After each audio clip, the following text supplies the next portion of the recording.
All right, guys, welcome back to the second ever episode of Relatively Chaotic with your three favorite cousins, Austin, Danielle, and Haley.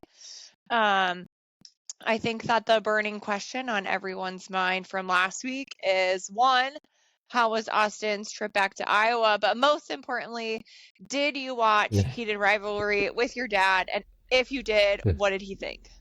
Those are great questions. Iowa was so cold. It was so cold.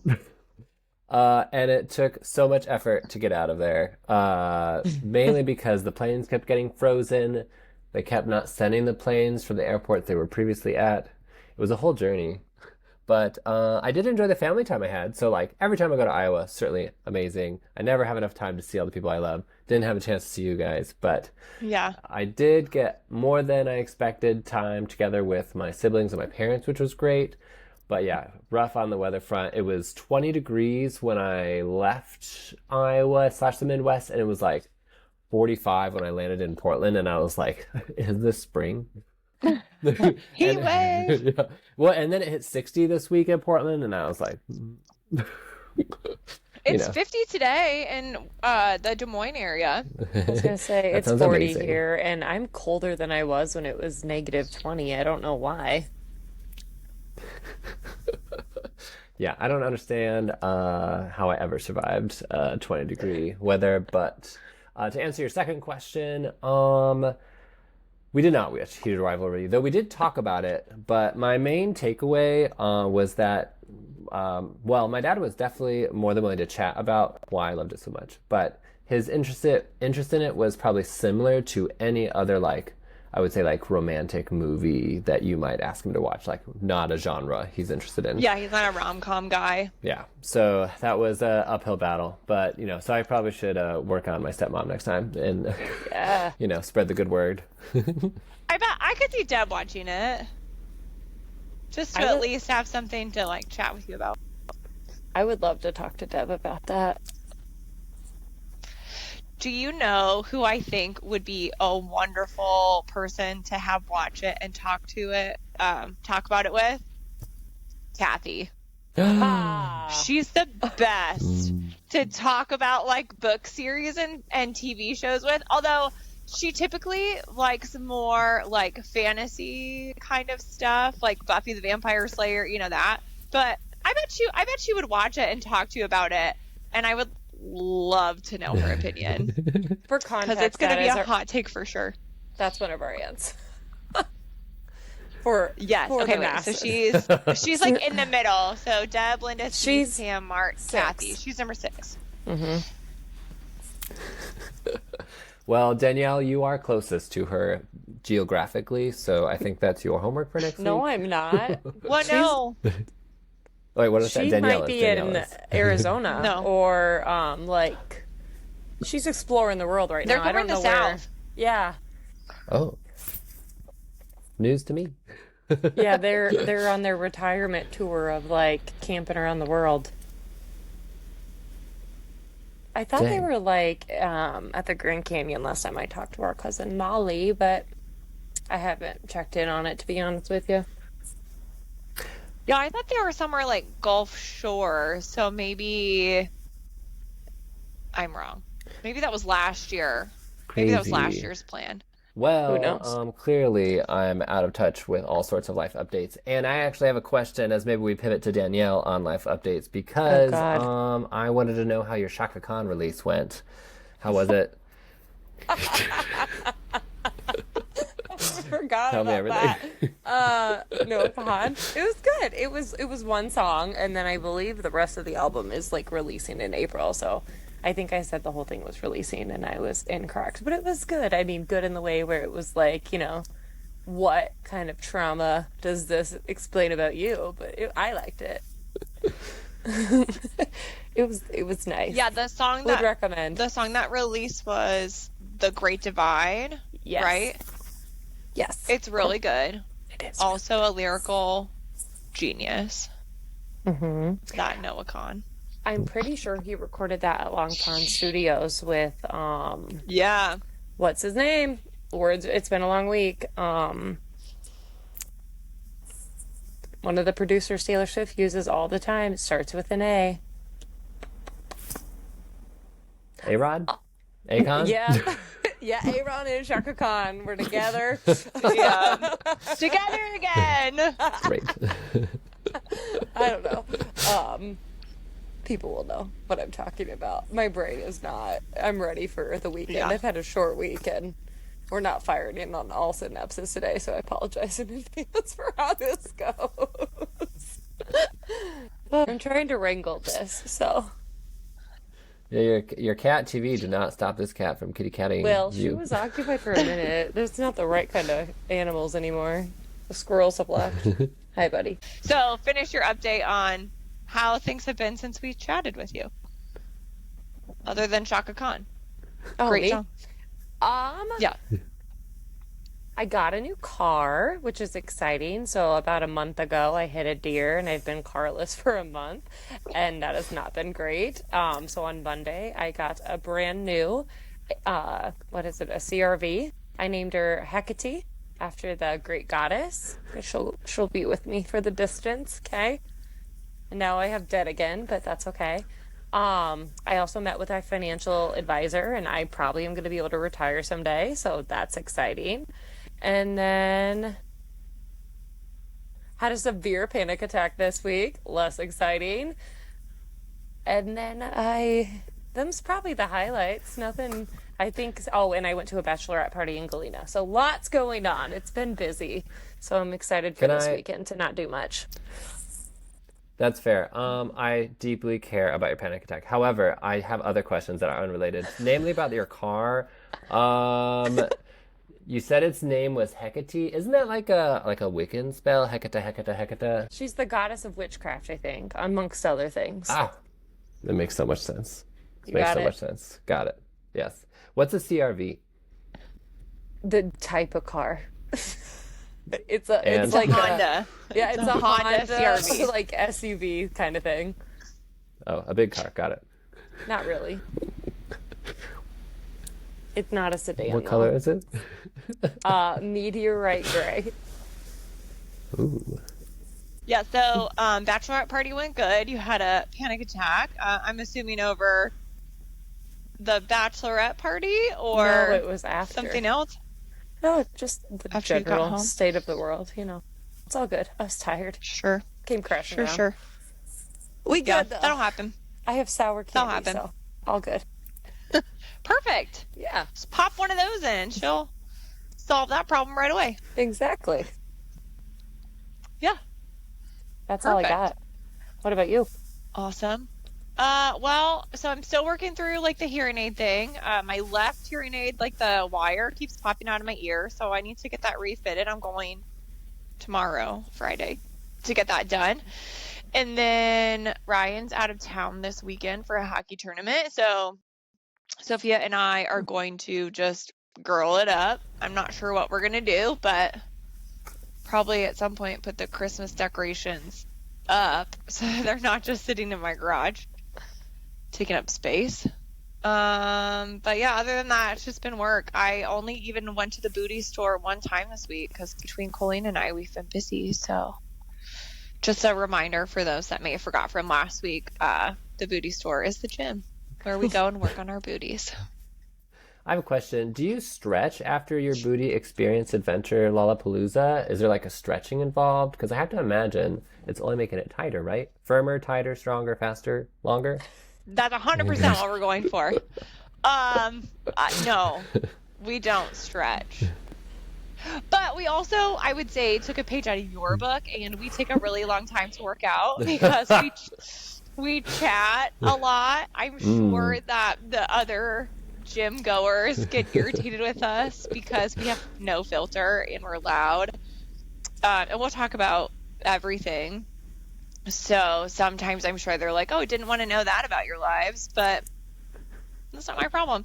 I will say, though, it is very irritating at the gym right now. All these new year, new me people are really fucking it up. There was literally one day there were so many people there. We were so overwhelmed. We're like, we're just going to go. Like, this is too many people in this gym for us. So we went home. I mean, we do like warm ups and stuff, but I wouldn't say like we work out and then stretch a lot. We just leave. Dang. Yeah, that's definitely. I feel like that's the way to do it, though. Specifically, the comment about taking a long time. I feel like it really should be a journey, like, you know, a transformative journey, and you can't do that in a short amount of time to really get the change that you're looking for. So, talk it up, Haley. Live that life. Take your time. It's really nice because like we're holding each other accountable. So like on days she doesn't want to go, I'm like, no, we have to go. And then on days that I don't want to go, she's like, we really need to go. And I'm like, okay. It's nice because then when we get there, we like catch up. So it has been really nice to have her there as like an accountability buddy. It's just a nice way to catch up too, because I feel like in the adulting, it's hard to actually like consistently see your friends. Yeah. So, she's a busy little bee. So sometimes that's the only time I see her. Yeah, what's that? What is that term? I was just talking about this. I agree. I think finding those multipliers that you can with your friends, that like get like multiple things done in one go is like super helpful. I usually Habit call them stacking? productivity parties. Habit stacking, yes. What was the other one? Not parallel play. Body doubling. Body doubling. I think it was for like more like a productivity party situation, but same thing with like having someone to be an accountability buddy at the gym. That's my like main strategy for getting things consistently done these days. If I'm losing steam on my own time, I'm joining forces. All right. Well, any other life updates that we should definitely talk about before we move into our next section of the day? Let's do Don't it. mind my kitty Perfect. if you can see her, because she just had surgery this week and she's really needy. That's my I other. can't see her. So Okay, I was like, she just keeps like crawling back, so my apologies. But no, nothing else. sweet. All right. So this week we are exploring our love languages, and I'll go over what the love languages are in just a second. But there's like two types of love languages that you would have. One is how you feel or like receive love, and the other is how you like to give or show other people your love. So while you guys think about what those two things for you are, I'm going to go over what the 5 love languages are. So the first one is words of affirmation, compliments, encouragements, I'm proud of you, or that's how you show other people your love, is by complimenting them or telling them what a great job they're doing. Quality time, so love equals attention, undivided phone down, eye contact. It's not about what you're doing, it's just being there together while you're doing it. So gifts, so that'd be giving or receiving gifts. I think that's pretty self-explanatory, but it could be something big or small, little notes or whatever, or like an actual big gift. Acts of service, so love shows up and gets things done, so that's helping, fixing, planning.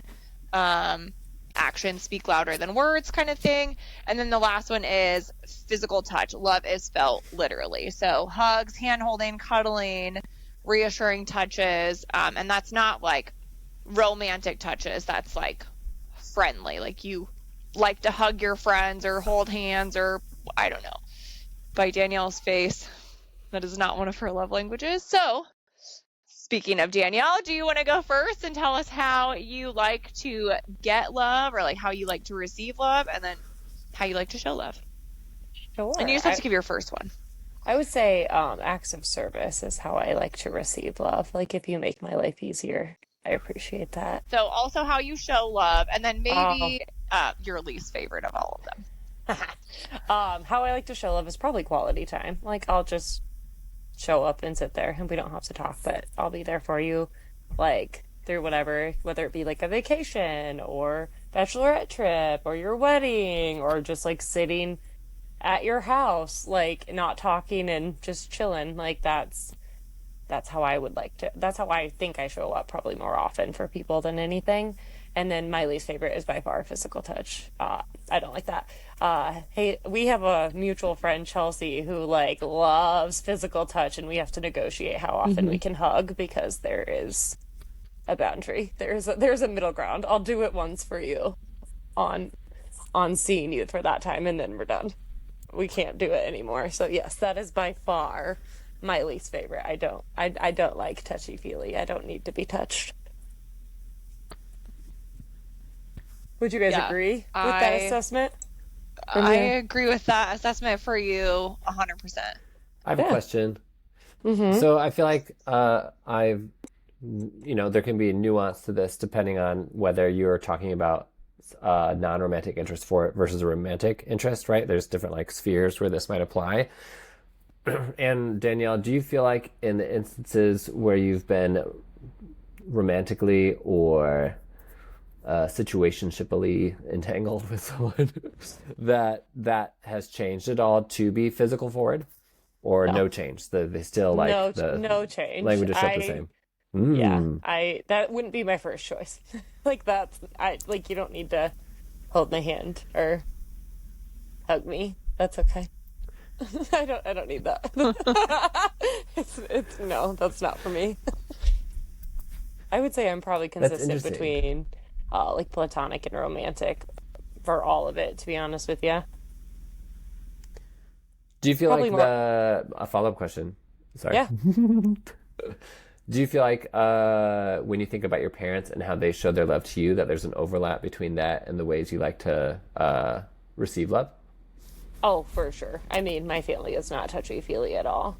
And then acts of service for sure is how they show love and affection.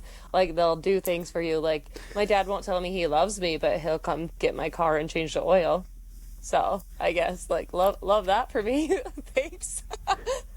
So I was like, yeah, that's definitely how I've been shown love. So I mean, it doesn't surprise me that's what it is. And I would say that's even like extended family for the most part too. It's not much on.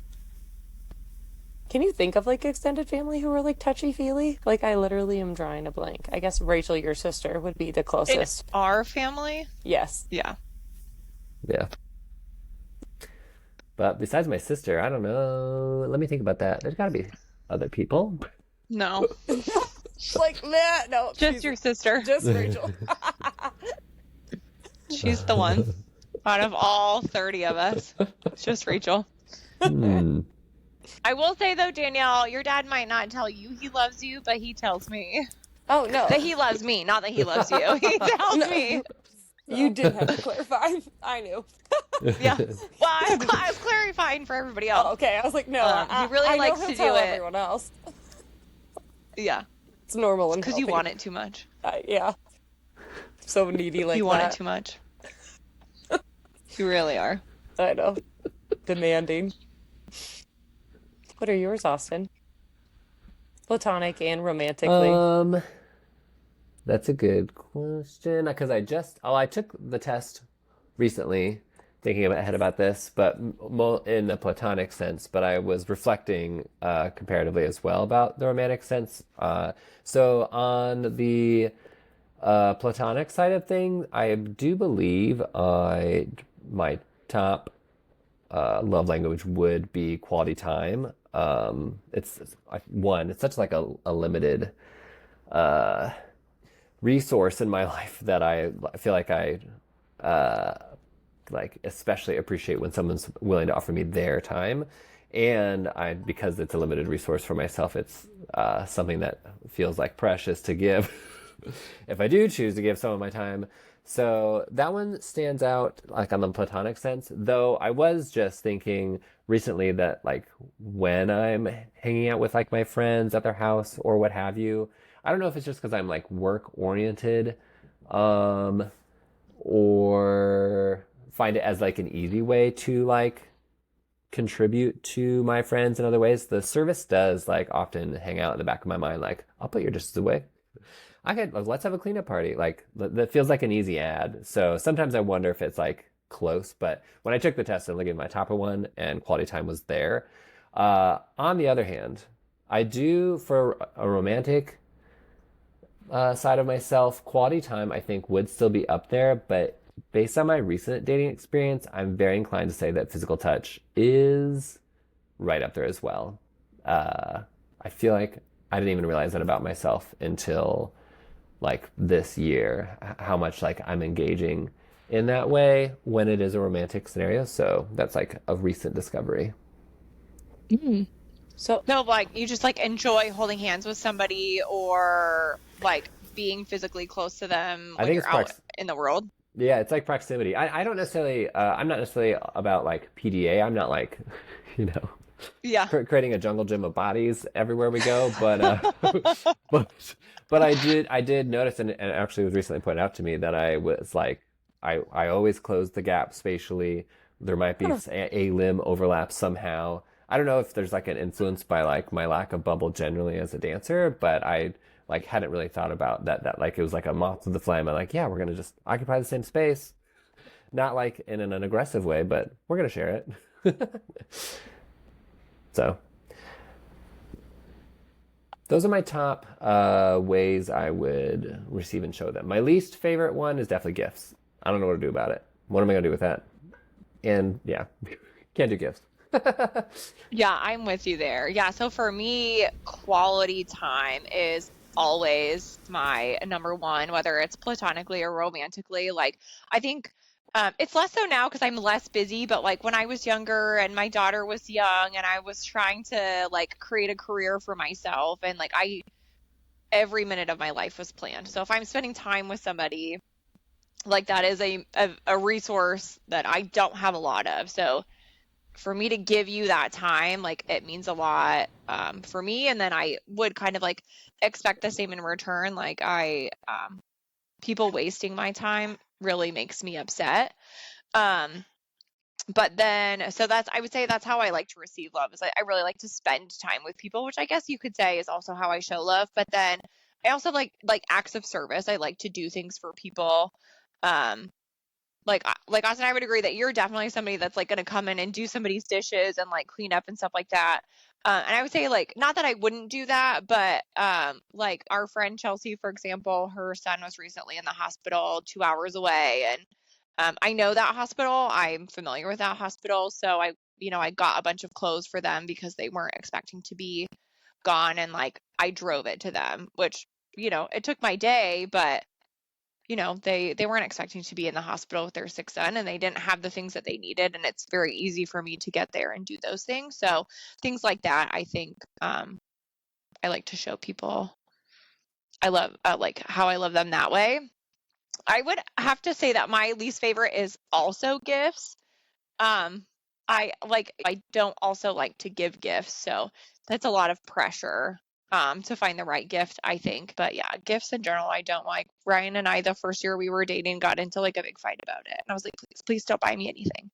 I don't want it. Like it was my birthday, and then right after my birthday is Christmas, and I was like, do not buy me anything. Like let's just go out to dinner together and then I'm fine. Like I would rather go out to dinner with you and you spend money on that than you also then buy me a gift. Like, absolutely don't do it. So is he just a big gifts guy, or was it just that was like something that he misperceived about you?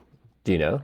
I think that he is more of a gifts person. I think he enjoys giving people gifts. So sorry if that really is cramping your style, but I don't want it. Please don't give me gifts. Now, I will say if he gives me flowers, I do like flowers because they're pretty and they make me happy, but I don't want anything else.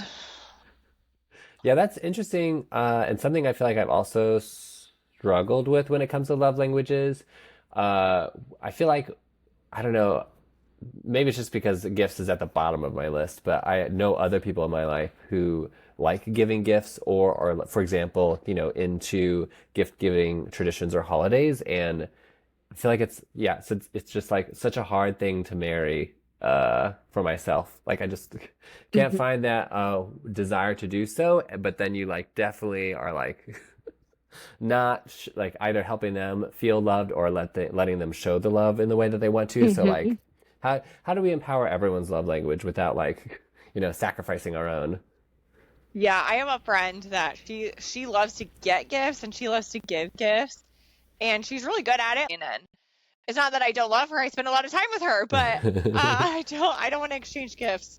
Sorry. So back to Austin's question from before, do you think that's like learned behavior from your parents? Like what do you think their love languages are? So I think from a quality time standpoint, we did spend a lot of time together. And we would go to, so like we live 2 hours away from like where my mom grew up. So where the rest of not the rest of them, but where most of like the aunts and uncles and like grandma and grandpa lived. So we would go back a lot for the weekend, and spend time together. All of the holidays, we were always together. Um, so I think that's probably where that started from, because we didn't see each other like in big groups like that, all of the time. You do like occasional weekends like at Austin, at your dad's house. Um, so I think that's probably where the quality time stems from. And then acts of service, like my dad, like you said, Danielle, my dad will fill up the air in my tires or check the oil, or, if I need something, I just have to call him and he'll come take care of it. So I think that's probably where the acts of service. And my mom, she's also like, if you need something, she'll take care of it. Like, for example, Chelsea, she drives her and her son to Iowa City every week now that he's doing chemo, because that's something that she can do for them. It's a bad situation and she can't fix it, but she can certainly drive her so that she doesn't have to go by herself. So I think that's probably definitely where that comes from. And not to cut you off, Austin, because I want to hear yours too, but that makes me think of a conversation I had with my boss where like her brother-in-law just literally like sliced off the tip of all of his fingers this week. And she was like, "Can I go pick up his car?" And they're like, "We don't need you to." And she was like, "No, but I need to." Like, this is like my love language, to be able to like make Oh my myself God. feel better and not panic. And I'm like, that's so valid, because I would be the same way. Like your mom, like I want to do something. And maybe that's my acts of service. Yeah. Like, I need to do something to show you that I care. Like, Yeah. give me a task, please, God. So Yeah, that's that, the only thing I can do. yeah. It's like, I Yeah. can't, heal what's going on with your child, but like, let me show support somehow, thanks. So that just made me, I was like, that's funny. I just literally had that conversation and I was like, yes, like, and to your point too, Austin, like, how do you marry those differences where they're like, this is the last thing I'm thinking about, but I guess if you want to go get the car, like, go nuts. And she's like, say less, I'm on it. Well, it is interesting though. I would be curious at like what a broader poll of our family would reveal. I feel like there's something about, especially with the like, at least on the Neverman side, our shared side, that there's something like cultural about the like willingness or like the shared mindset of like working or helping each other with like physical acts. So I wonder if just like that influence has like raised acts of service in some ways in like everyone's love language. Because for my parents, I think, or acts of service, I feel like my dad would like show his affection through either acts of service or quality time. Probably a little more quality time, but still I feel like acts of service is there. And my mom, I think, similarly is an acts of service person as well. My stepmom, she's a gifts person, and that's what I've often been trying to reflect on, is like we were just saying, how can I help support other people that I don't have love languages that resonate the same as, but I don't have a great solution for that yet. No, it's hard. Something to work on for the future. All right. Well, any follow-up on love languages or anything you want to make sure you know before we move into spill the tea leaves? Austin, how is your dating life going? In the last episode, you told us that your dating life was currently going to see someone to get your tea leaves read. So tell us more about that. I feel like my dating life is less exciting than it seems, but for context, yes, the last half of a year, let's say, what has become an alarming trend certainly is that the guys that are pursuing me, while I'm wasn't currently actively pursuing a dating life, I just like broke up from a long-term relationship at the beginning of 2025. So, I'm transitioning out of that. So as someone not actively pursuing it, but being pursued, apparently, the surprising trend was, and is, I guess, guys in their mid-20s who are into astrology So yes, it did feel like every day I was getting my tea leaves read, which I definitely love reflection. Let me tell you, like, whether or not you believe in love languages, whether or not you believe in astrology or the other like mechanisms we might like talk about, they're all great like places to stop and think, right? How do those intersect with our lives, or what are the themes that we see? But I would never have put in a like dating profile, needs someone who's into astrology. So I just don't know what it says about me, you know? Open to the universe, galactic in energy, I don't know. But so A that's been the shining trend. star. Oh, enough said. But, so yeah, that's been the recent season of life. I have been going on a more consistent series of dates with a guy, and been like negotiating. I think what I expected to be a challenge with any kind of like dating life going into 2026, which is my available time. I set a goal for 2026. I go through a whole process of goal setting. I don't need to bore you all with that right now, but the main... With your spreadsheets. Yeah, there's spreadsheets, there's star charts, there's, I'm digging holes, it's all sorts of things. But I set an intention as part of that, and I'm rebalancing my life and spending my time where it's most impactful and brings most happiness, and reining in my time spent in other places is the theme for this year. But that's like the year theme, and so like I don't readily have that available time right now to just like pivot to easily prioritize someone else. So that's what I've been working on as I've been like going on a more steady stream of dates with one person recently. As for like updates since the last time I saw you, I was in Iowa, and if you didn't know, the gay scene in Iowa is as, I don't want to be too harsh, but love Iowa, but it's as frozen and dry as the winter is now.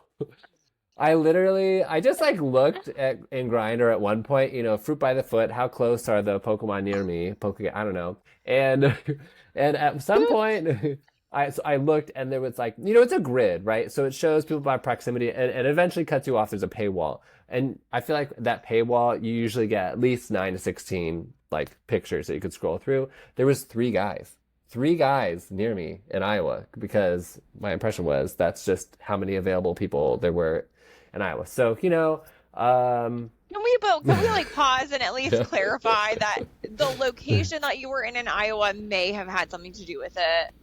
Because you were kind of like in a smaller town surrounded by cornfields for at least a portion of your time. Okay, but let's also be clear. A majority of Iowa is a smaller surrounded by cornfields. We're all speaking truth. Yeah, just for like argument's sake, though. Like, if you were in Des Moines, for example, your pool would probably be a little bit bigger. You'd have 10. Okay, be grateful. Hey, if you're in the East Village, you'd probably have like 14. That's true. And I do notice a sizable bump in activity anytime I visit Haley. That is for sure. I'm happy to help.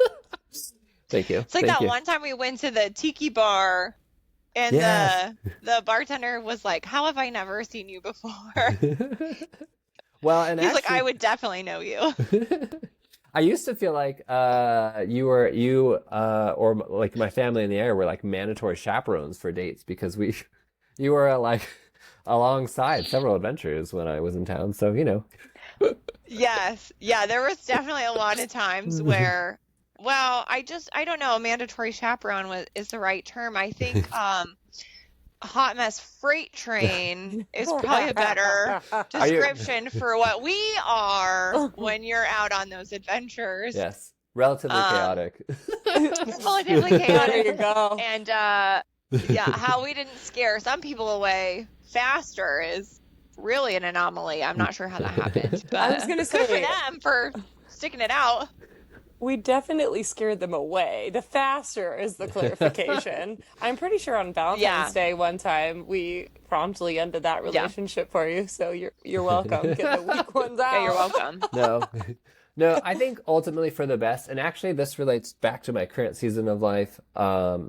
In that I feel like what I've decided for this like realm of dating, or this season of dating, is that I want to, I don't know if expose or introduce is the right word, any like potential suitors very early on to my environment and my community, because I don't live in a like a vacuum.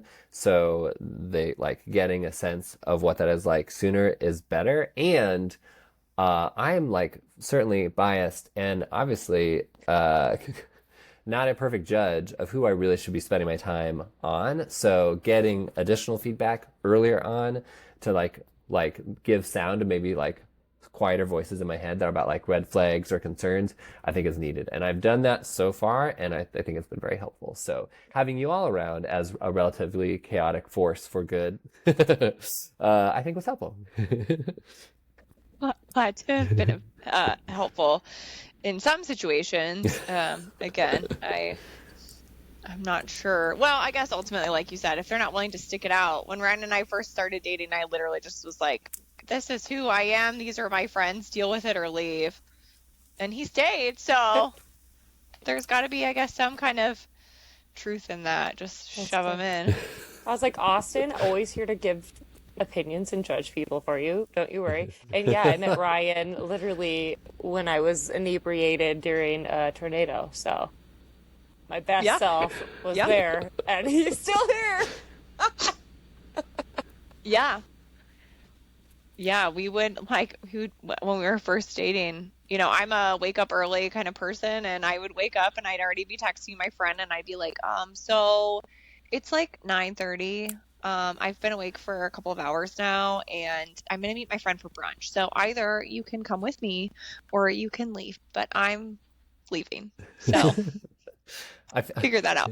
I feel like at this point we've mentioned Ryan so many times he deserves a shout out. Shout out to Ryan. Haley's number one. Also, Boy Aquarium connoisseur. Boy Aquarium being the hockey rink.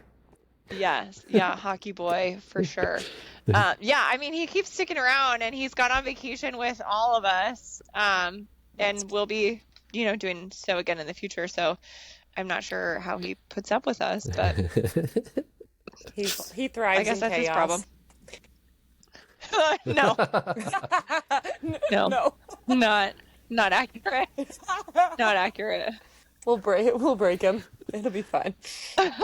Well, I just have to be careful. Don't break him too much. I'd like to keep him. That's fair. All right. Thank you so much for updates on your dating life. What we're really here for is like the hot, messy moment. Can do.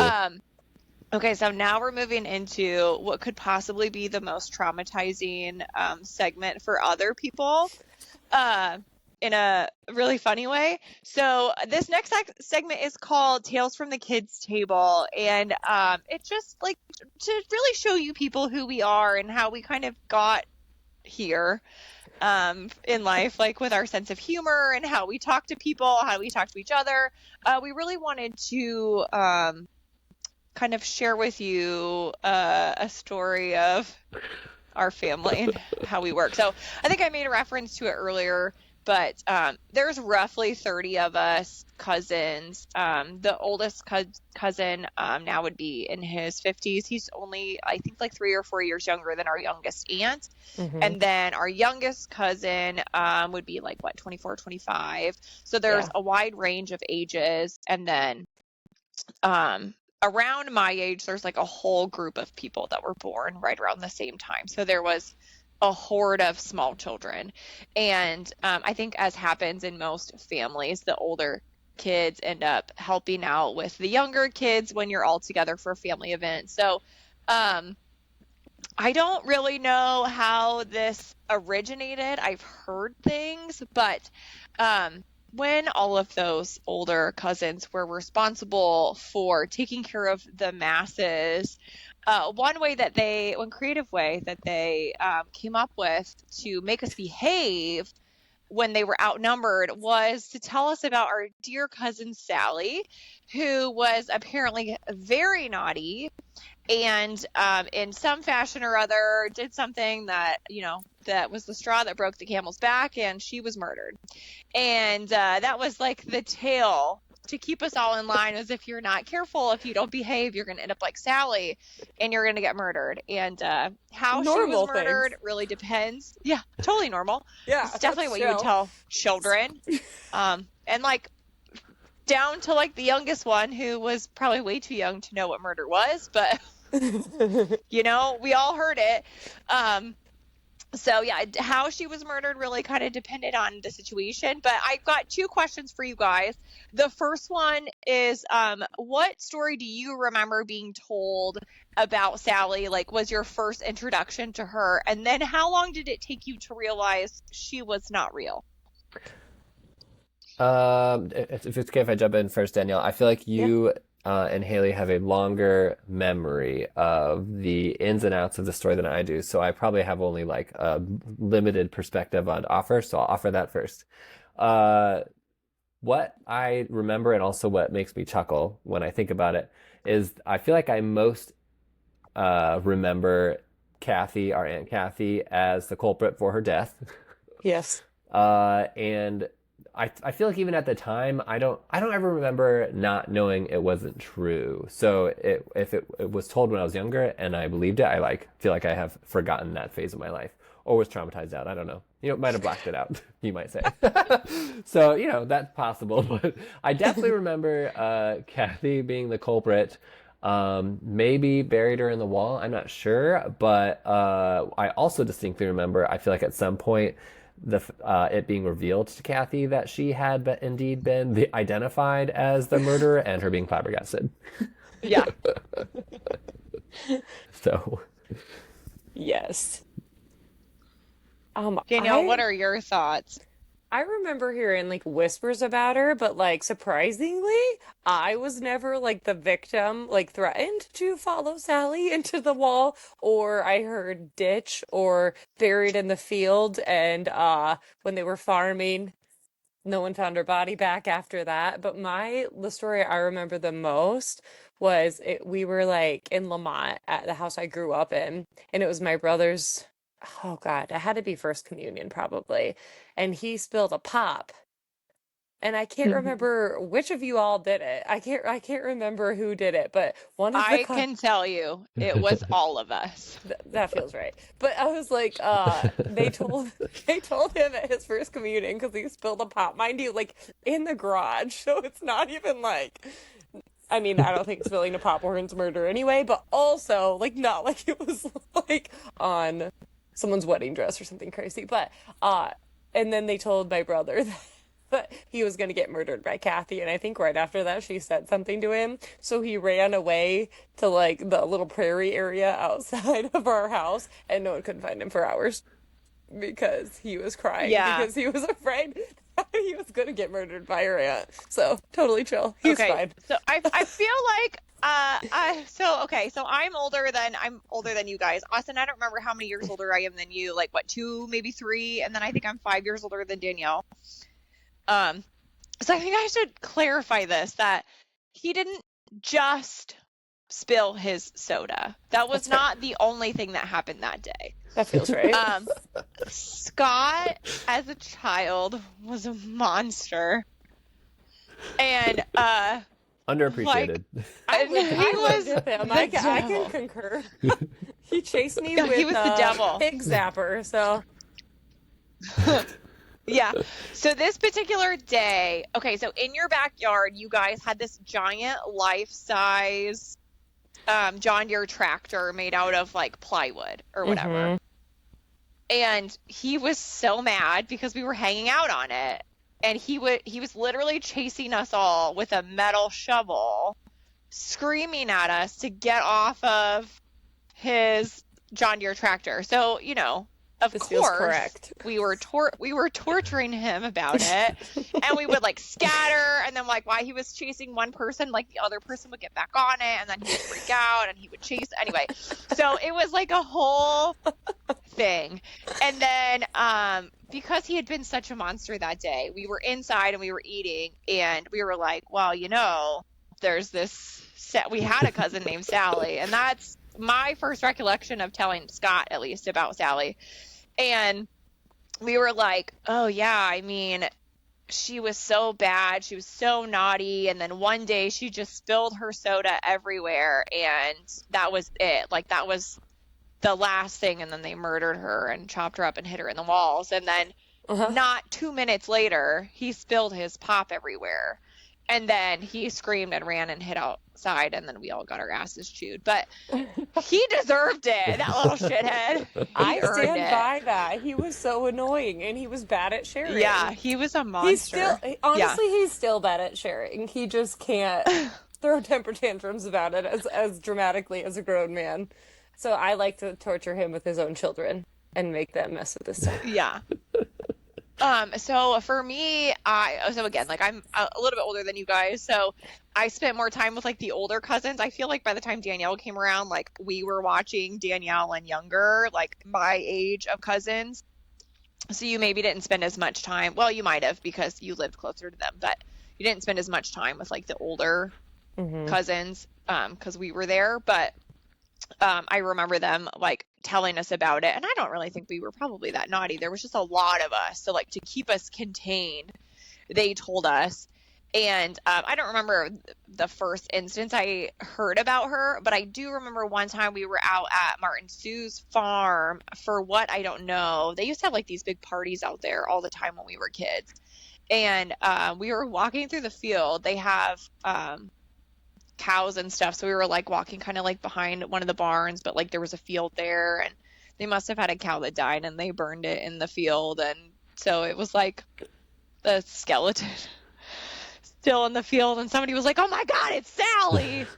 And the children who had not realized that she wasn't real at that time screamed and ran away, and we got into trouble for that one too. Although I was just like a bystander. I was young enough that I didn't say it, but somebody else did. Yeah, every time I tell people about Sally, they get really genuinely horrified, and I just need people to know that, like, maybe as children it might have been slightly traumatizing, more so for those that deserved it, but the remorse now is it's just strong. funny. Like, that's yeah, I don't feel bad. He deserved that. Also, we got back at him because Scott is a little pretty princess, and we had a water balloon fight, or like a water gun fight, and every time he got a drop of water on him, he went inside and changed his shirt. And I remember when your mom found out about that, she was so mad, and she screamed at him because there was like 15 shirts in the laundry. Because every time he came out in a fresh shirt, we would hose him down. And that was a good time. He makes it easy. He's turned out remarkably well adjusted, I feel like, despite all of this psychological warfare that was unleashed upon him. Yeah, he's fine now. Well, fine. I'm his older sister. He was gifted, so please. He had no chance but to be lucky and grateful for his life. Shout out to Scott. Yeah, shout out to Scott. He has really great kids. Big fan. Yeah, I just, like I said, Sally is one of those things that I'm like, oh, you didn't have a cousin that you murdered? Weird. Well, there's... And, oh, sorry. I was saying, and I will say that it was not always Kathy. Like, the circumstances would change to, like, mimic the things that were going on. But it turned into Kathy because, so the three little boys, the three youngest, they're not little boys anymore. They're all in their 20s. But,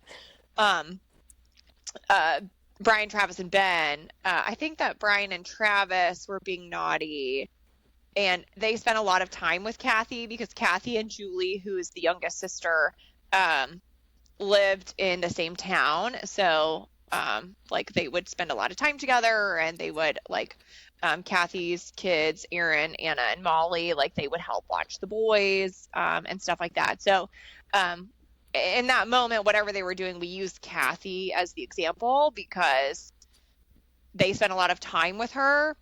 But it did backfire pretty quickly because at the time Ben was like little and he's the youngest. And Kathy is his godmother. And he got really afraid. And we were like, oh, no, she'd never do it to you. She loves you the most because you're her godson. So we had to backtrack on that pretty quick. We had to learn the hard way a few times on being careful how far we took it, because if the adults found out, we would get into trouble. Well, it was less fun. You know what I'm realizing though, as we like reflect and reminisce on this, is that this like psychological style warfare, babysitting as kids is, pun intended, child's play comparatively to how our shared aunts and uncles cared for each other in their childhood. Ours is a psychological experience. Theirs was, sounds like, very physical, given the like fork to hand or dresser downstairs stories that I can think of that maybe we should dive into someday. Yeah, I do know that my mom was particularly violent. She stabbed a few of her siblings. Allegedly. No, not if you ask her. She did it. Allegedly. She did it. No, yeah. Yeah, like the cuticle scissors or whatever. Like, they're fine. They're all living. They all got over it, probably. I just want you guys to know. Yeah, you're right. I asked Grandma who her hardest kids were, and your parents are both of them. So Andy and Linda, shout out. My mom is still a goody rule follower, so I don't really have. She probably like was the narc and went and cried. Like, I don't have any good stabbing stories from good old Ann. Sweet precious angel. I can see that about both of our parents. Yeah, no, Grandma literally. I asked her, and she said, Andy and Linda. Didn't even hesitate. So. Look at you guys. The product of something. You know, yeah, well, chaos. We turned out fine. Yeah, you're great. Diamonds are formed after much time under great pressure, right? So, you know. Right. Shine bright like a diamond, I don't know. Yes. Okay. So, if anyone has any further questions about Sally, I'm sure that we'll have more stories to come. But in the final segment of our day, we will be doing or moving on to Are You Ready for Taylor? Our song today is You Belong With Me from her Fearless album. Who would like to go first to share initial thoughts on the song and then share their favorite lyrics? Austin's been studying. Austin, do you want to go first? Because you know Danielle wants to go last. Well, she is the learned one of us all. So, yeah, I can go first. You know, I was listening to it on repeat, which is not actually abnormal for how I listen to music. However, I think what I was remarking on when I listened to it this last round was that I like that for a song about, like, yearning and romantic endeavors, it's like upbeat. I feel like I like, you know what I mean? It doesn't have to be a slow song, certainly, to like speak about like softer emotions, if you want to call them that. Teenage angst. Yeah, angst and yearning. And then I was looking through the lyrics, and the one that caught my eye in particular was when she says, and you've got a smile that can light up this whole town. And it caught my eye because I realized more recently that I am just like a sucker for someone with a great smile. That is the first thing I look for on a guy, and one of the main things to hold me. So I was like, oh yeah. Kind of really resonates with you. Yep. So those are kind of my main takeaways from this song. What about you, Haley? Well, obviously, so one of her earlier songs, one of her earlier albums that came out in 2008. So for me, the song is like just very nostalgic. In 2008, I had, not been that far out of high school. So obviously brought back a lot of feelings of like things that I remember from high school. And then if you watch the music video, obviously she's in high school and it's a band geek and a versus like a cheerleader, which is what I really liked about the song, because I definitely would have related more to a band geek than a cheerleader. I would say probably the dreaming about the day that you'll wake up and find that what you're looking for has been here the whole time is probably one that pulled me. It's just like, especially when you're in high school, right?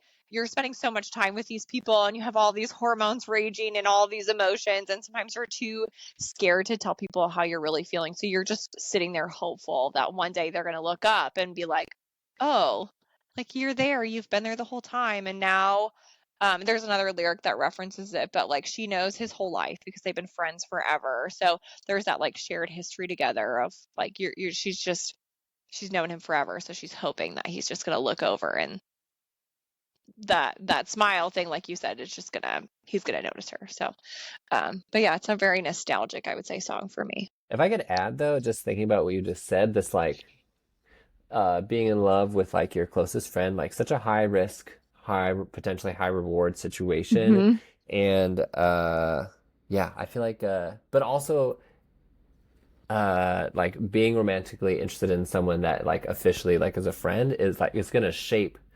I think about this when I think about like lovers who like separate and like remain friends. Like you like if it's become clear that there's no like future there on the like romantic side of things, you had to like reform how you connect with that person because all of your thoughts and how you like connected with them had a like ulterior motive, not like negative, but like the way you were like framing that relationship in your mind is not just friends. So in her example, if that didn't work out, she's got a friendship to rebuild at a minimum in her own mind. Yeah, or like I'm sure at some point we'll talk about this song, but in Life of a Showgirl, ruin the friendship is taking the risk of like, what could you have been if you would have just taken the leap and ruined the friendship. So well, okay. Well, taking the words out of your mouth, Danielle. I can't see your face anymore, so I'm not sure what happened there. But yeah, your face is gone. This happened at the end of the last one too, so I don't know if it's just like at the end you just shit out and we're done. Oh, she got kicked out. Oh no. Maybe this is the to be continued until next week episode. Yeah, we'll just have to. Hey, in our Welcome to the Chaos catch up, we'll have to be like, hey Danielle, how did you feel about that song we reviewed? Okay, so I did not pull up the things that we're going to be going over next week because I was running late and everything was wrong. So but surprise, next week we will be going over some kind of personality trait in our factory settings, and we will also be reviewing a Taylor Swift song, which was selected, and I just don't have that up right now. Nothing like a surprise. It's going to be great. Yeah, we'll surprise everybody. But all right, well, we'll officially sign off and let Austin get back to his life, and we'll see you all next week or whenever for some more chaos. Woo-hoo. Good team. All right, bye. See ya.